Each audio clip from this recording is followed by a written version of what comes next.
Giyanti dan terbelahnya Jawa. Perjanjian ini lahir sebagai kesepakatan segitiga politik antara Pakubuwono III, Pangeran Mangkubumi, dan VOC pada tanggal 13 Februari 1755. Nama Giyanti diambil dari lokasi penandatanganan perjanjian, yakni di Desa Janti.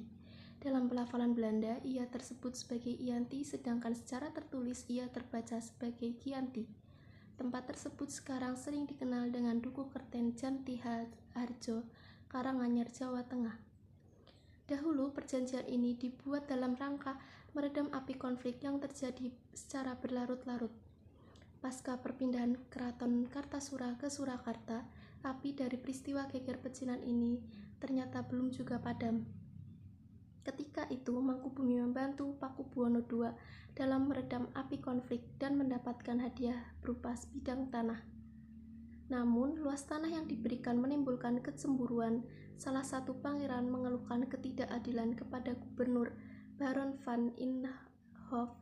Sang gubernur pun membuat keputusan dan pernyataan atas tidak jadinya hadiah itu diberikan kepada Mangkubumi. Adik Pakubuwono II pun tidak terima, lalu meminta izin dan berkata, "Lebih baik singkirkan saja saya hingga saya tidak bisa kembali ke Jawa." Akhirnya diberikan 3.000 real untuk jatah makan adiknya dan para anak buahnya untuk pergi. Mulai dari itulah mulanya terjadinya Perang Mangkubumen. Gubernur VOC, Nicholas Harting, mengambil sikap terhadap perlawanan tersebut untuk menyelamatkan daerah operasionalnya. Harting melakukan perundingan tertutup dengan Mangkubumi. Setelah berkali-kali berunding, mereka pun bersepakat apabila Mangkubumi yang juga hendak menjadi penguasa di tanah Jawa.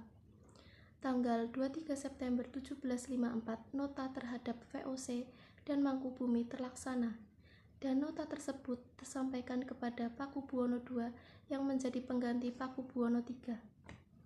Pada 4 November 1754, Pakubuwono III menyatakan setuju atas perundingan gubernur VOC dengan Mangkubumi tersebut kepada Gubernur Jenderal VOC.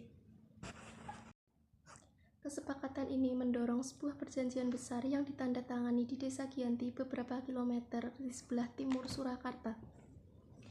Penandatanganan perjanjian ini menjadi pangkal terbelahnya tanah Jawa menjadi 2 bagian atau disebut juga dengan Palihan Nagari. Sejak saat inilah tahta Mangkubumi di Yogyakarta naik menjadi Sri Sultan Hamengkubuwono I dengan gelar Senopati Ingalugo Sayyidin Panatagomo Khalifatullah sejak ditandatangani perjanjian tersebut pada 13 Februari 1755. Pasca perjanjian Giyanti, Raden Mas Said atau Pangeran Sambernyawa yang dahulu membantu Mangkubumi masih tetap melakukan pemberontakan. Pangeran Sambernyawa yang masih merupakan trah Pakubuwono turut menuntut hak wilayahnya. Pada Oktober 1755, Pangeran Sambernyawa berhasil mengalahkan satu kelompok pasukan VOC. Kemudian Februari 1756, ia juga hampir membakar keraton yang baru saja didirikan di Yogyakarta. Setelah bertahun-tahun, akhirnya VOC menyudahi dengan ditandatanganinya Perjanjian Solo III tahun 1757. Perjanjian ini membuat tanah Jawa terbagi kembali. Dalam perjanjian ini telah disepakati bahwa Pangeran Sambernyawa mendapatkan sebagian wilayah Kasunan Surakarta. Dengan wilayah tersebut, Pangeran Sambernyawa berjatah tahta dengan gelar Kanjeng Gusti Pangeran Adipati Arya Mangkunegara Lelono Jaya Miseso Senopati ing Aloga Satrio Raga Mataram ing Nagari Surakarta Adiningrat. Pada 1813, di masa Gubernur Jenderal Thomas Stamford Raffles dari Kerajaan Inggris, Kesultanan Yogyakarta ikut terbelah dengan lahirnya Pakualaman. Dengan demikian, tanah Jawa memiliki 4 wilayah pemerintahannya.